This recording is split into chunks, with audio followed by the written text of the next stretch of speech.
গজপুরা নামের গ্রাম ছিল, যেখানে হাতির বড় গ্রুপ থাকতো, আর সমস্ত গ্রামের জানোয়ার আর মানুষ একই ভাষায় কথাবার্তা বলতো। হাতিদের গ্রুপে গোলু নামের একটা ছোট্ট বাচ্চা নিজের মা অনুপমার সাথে থাকতো। গোলু স্বভাবে খুব দুষ্টু ছিল, যে কখনো নিজের মায়ের কথা মানতই না, আর প্রায় সময় গ্রুপ ছেড়ে একাই ঘোরাফেরা করতে চলে যেত।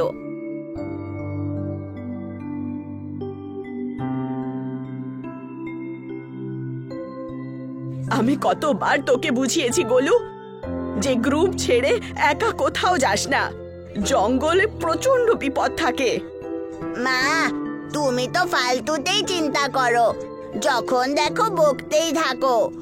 আমাদের হাতিদের কেউ কি করে বিপদ করতে পারে?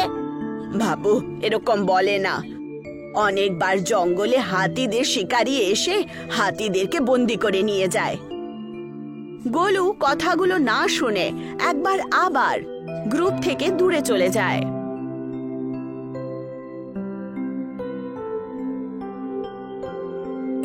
আর নদীর কিনারায় গিয়ে বসে পড়ে। মা সবসময় আমাকে বকতেই থাকে, আর সব সময় ওদের থেকে দূরে যাওয়ার জন্য বারণ করে। আমি বাচ্চা ধরেই না, আমি তো একটা হাতি, আমাকে কেউ কিচ্ছু করতে পারবে না। সেই সময় গ্রামের সার্কাসের দুজন ব্যক্তি, চিন্টু আর পিন্টু, যে হাতিদেরকে ধরার কাজ করত, তারা যেই মাত্র জঙ্গলের ভেতরে প্রবেশ করে, কিছুক্ষণের মধ্যেই তারা নদীর কিনারায় গোলুকে দেখতে পায়। এই পিন্টু, ওই দেখ একটা হাতির বাচ্চা। হ্যাঁ হ্যাঁ, সেটাই তো দেখছি, চিৎকার করিস না, তাড়াতাড়ি ওর কাছে চ। আজকে ওকে ধরতেই হবে, আর জালটা রেডি করে রাখ। যেই আমি বলবো সঙ্গে সঙ্গে ওর উপরে জালটা ফেলে দিস। চিন্টু আর পিন্টু দুজনই গোলুর পেছনে যায় আর জাল তৈরি করে ফেলে। কিন্তু যেই মাত্র তারা গোলুর ওপরে জাল ফেলতেই যাচ্ছিল, তক্ষুনি অনুপমা ওখানে চলে আসে আর গোলুর জায়গায় নিজেকে এগিয়ে দেয়। আর চিন্টু আর পিন্টু অনুপমাকে বন্দি করে ফেলে। আরে ছোটর থেকে তো বড়টাই ভালো।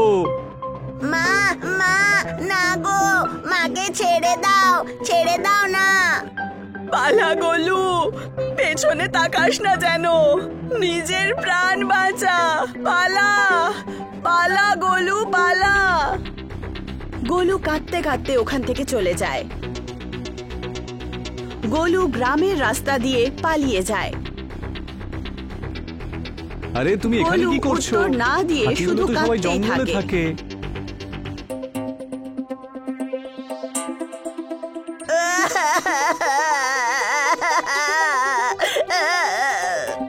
কি হলো, তুমি এত কাঁদছো কেন? তোমার নাম কি? আমার নাম গোলু। আমি আমার লোকেদের থেকে আলাদা হয়ে গেছি, আর লোকেরা আমার মাকে বন্দি করে নিজের সাথে নিয়ে গেছে। এই সব কিছু আমারই ভুল। মা আমাকে কতবার বলেছিল যে আলাদা যাস না, কিন্তু আমি ওনার কথা শুনিনি। কোনো ব্যাপার না, আমি তোমাকে সাহায্য করব। আমাকে তোমার বন্ধু মনে করতে পারো। আমার বাবা এই গ্রামের প্রধান। এসো আমার সাথে আমার বাড়িতে চলো, আমার বাবার সাথে দেখা করাই তোমাকে। শ্যাম গোলুকে নিয়ে নিজের বাড়িতে যায় আর নিজের বাবাকে দেখা করিয়ে দেয়।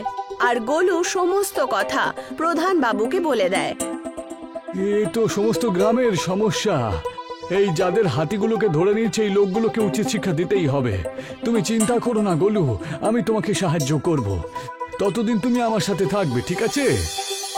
প্রধান বাবু গোলুকে নিজের বাড়িতে রেখে নেয় আর খাবার দাবারও দেয়। গোলু আর শ্যাম দুজনই গোলুর মা অনুপমাকে প্রত্যেক জায়গায় খোঁজে আর বিকেল পর্যন্ত আবার বাড়িতে চলে আসে। একদিন এইভাবেই গোলু যখন বাড়িতে ফিরছিল, তখন সে একটা গাছের নিচে বসে পড়ে আর নিজের মার কথা মনে করে। চিন্তা করো না গোলু, আমরা নিশ্চয়ই তোমার মাকে খুঁজে বের করব। আমি ওনার কথা খুব মনে করি। আমার মনে আছে যখন উনি আমার সাথে ছিল তখন আমি কখনো ওনার কথা মানিনি, আর এখন যখন আজ আমি একা তখন আমার বুঝতে পারছি যে উনি আমার জন্য কত চিন্তা করতেন।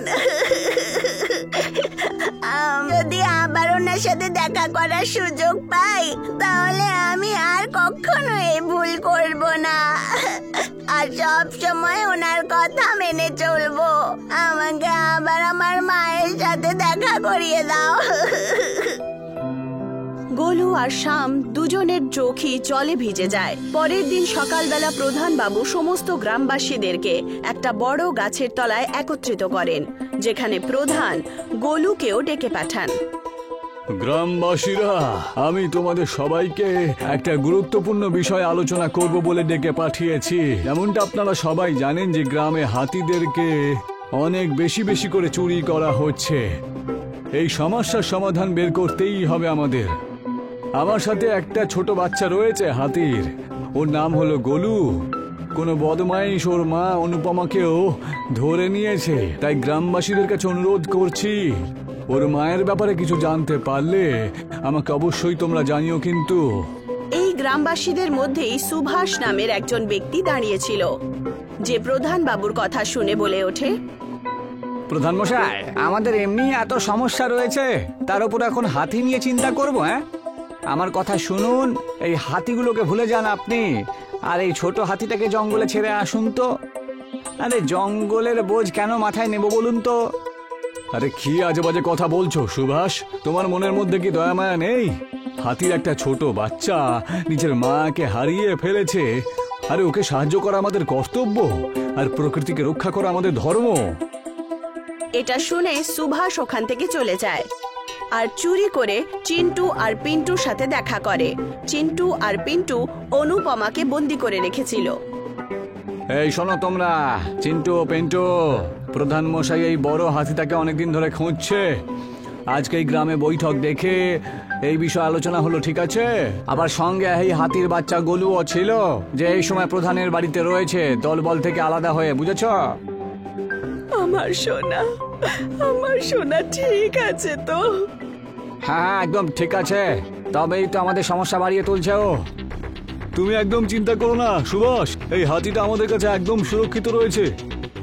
একদম ঠিক কথা বলছে চিন্টু, এই জায়গার ব্যাপারে কেউ কিচ্ছু জানে না, আর এই হাতিটা তো আমাদের সার্কাসেরও কাজ করার জন্য প্রস্তুত একেবারে, তাই বুঝি? হ্যাঁ, তবে এর মধ্যে একটা চুক্তি আছে কিন্তু, ওর ছেলেকে যেন আমরা কোনো ক্ষতি না করি, ঠিক আছে? আরে হ্যাঁ হ্যাঁ, খুব ভালো করে সার্কাসে যেন প্রদর্শন করবে, ঠিক আছে? আর ওই সার্কাসে আমারও তো অনেক লেনদেন আছে নাকি। এইটুকু বলে সুভাষ ওখান থেকে বাড়ি ফিরে যায়, আর অন্যদিকে সমস্ত গ্রামবাসীরা অনুপমাকে খুঁজতে লেগে যায়, কিন্তু ওরা কোথাও খুঁজে পায় না। আর কিছু মাস পর একদিন প্রধান বাড়ি এসে গোলুকে বলেন, বাবা, আমায় ক্ষমা করে দিও, সারা গ্রাম খুঁজেছি কিন্তু তোমার মার খোঁজ আমরা কোথাও পেলাম না, কিন্তু তোমাদের হাতির দল অবশ্যই আমরা পেয়েছি। তাই ভালো হবে তুমি তোমার দলবলের সাথে আবার চলে যাও। না বাবা, গোলু আমাদের সাথেই থাকবে, ও আমাদের বাড়ির সদস্য, তাই না? গোলু আমাদের বাড়ির সদস্য অবশ্যই, তোর ওর দলের সাথে থাকাই বুঝলে উচিত। আপনি ঠিক বলছেন প্রধান বাবু, কতদিন পর্যন্ত আমি আপনার সাথে থেকে বোঝ হয়ে বাঁচবো? একটা কথা মনে রেখো গোলু, তুমি আমার উপরে কখনোই বলছিলে না, তুমিও আমাদের বাড়ির একজন সদস্য। পরের দিন প্রধান, শ্যাম আর গোলু বেরিয়ে পড়ে, কিন্তু মাঝখানেই গোলু একটা সার্কাসের বিজ্ঞাপন দেয়ালে দেখতে পেয়ে যায়, যার মধ্যে অনুপমার ফটো লাগানো ছিল। প্রধান বাবু, এই দেখুন, এটা তো আমার মায়ের ফটো। উনি এই সার্কাসের বিজ্ঞাপনে রয়েছেন। সরে যাও, আমাকে দেখতে দাও তো, এর উপরে যে হাতিটা রয়েছে, এই কি তোমার মা নাকি? হ্যাঁ প্রধান বাবু। তাহলে তো বাবা এই সার্কাসের বিজ্ঞাপনেতেই সার্কাসের ঠিকানাটাও লেখা থাকবে নিশ্চয়ই। হ্যাঁ, সার্কাসের ঠিকানা তো লেখাই আছে। চলো আমরা আবার বাড়ি যাই, চলো। প্রধানবাবু বাড়ি গিয়ে কিছু কাছের লোকেদেরকে ডেকে পাঠান, আর অন্যদিকে সুভাষ, চিন্টু আর পিন্টু হাতির প্রদর্শনের জন্য তৈরি হচ্ছিলেন। এই হাতি, ভালো করে তুমি তোমার কাজটা করবে, কিন্তু মনে রেখো একটা যেন ভুল না হয়, না হলে তার জন্য তোমাকে শাস্তি দেওয়া হবে। আপনি একদম চিন্তা করবেন না, আমরা একে খুব ভালো করে ট্রেনিং দিয়েছি। আর ওই প্রধানের কি হলো সুভাষ? আরে প্রধান ওই ছোটটা কিনে আবার জঙ্গলে ছাড়তে গেছে জানো তো আজকে, কারণ হাতিটা তো কোথাও খুঁজে পাইনি। যখন সুভাষ, চিন্টু আর পিন্টু কথা বলছিলই তক্ষুনি প্রধান, গোলু আর গ্রামবাসীরা সার্কাসে পৌঁছে যায় আর ওদের হাসি গায়েব হয়ে যায়। আরো হাসো, খুব হাসাহাসি করছিলে তাই না? এবার কি হলো? প্রধান মশাই, আপনি এখানে কি করে বলুন তো? আমি বিশ্বাস করতে পারছি না সুভাষ যে তুমি লোভে পড়ে এত উঁচু নিচু হলে যে একজন সন্তানকে মায়ের থেকে আলাদা করে দিয়েছো। এর জন্য আমি তোমায় কখনো ক্ষমা করব না। প্রধানকে দেখার পর চিন্টু, পিন্টু পালানোর চেষ্টা করে। এমনিতেই অনুপমা তাদের সামনে এসে দাঁড়িয়ে পড়ে।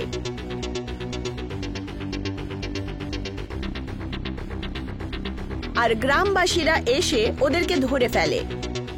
আর অনুপমা ওখানে গোলুকে দেখতে পায় আর দুজনই একে অপরকে দেখে প্রচন্ড জোরে জোরে কাঁদে। আমার সোনা, তুই ঠিক আছিস তো? আমি ঠিক আছি মা, তুমি কেমন আছো? তোমার কথা খুব মনে পড়ছিল, আমাকে ক্ষমা করে দাও মা, আমি তোমার কথা শুনিনি যে। আমি এখন কথা দিচ্ছি যে আজ থেকে তোমার সমস্ত কথা মানবো। তুমি আমাকে ছেড়ে কখনো কোথাও যেও না। এই কাহিনীটা শুধু অনুপমা আর গোলুরই নয়, বরং প্রত্যেক মা বাবা আর তাদের বাচ্চাদের। মা বাবার শব্দ কখনো কখনো খুব কঠোর মনে হয়, কিন্তু ওরা আমাদের ভালোর জন্যই বলে। তাই ওদের সাথে মতভেদ না করে ওদের কথা আমাদের তেতো ওষুধের মতো পান করে নেওয়া উচিত, কারণ তাদের মতো ভালোবাসা আমাদেরকে আর কেউ করতে পারবে না।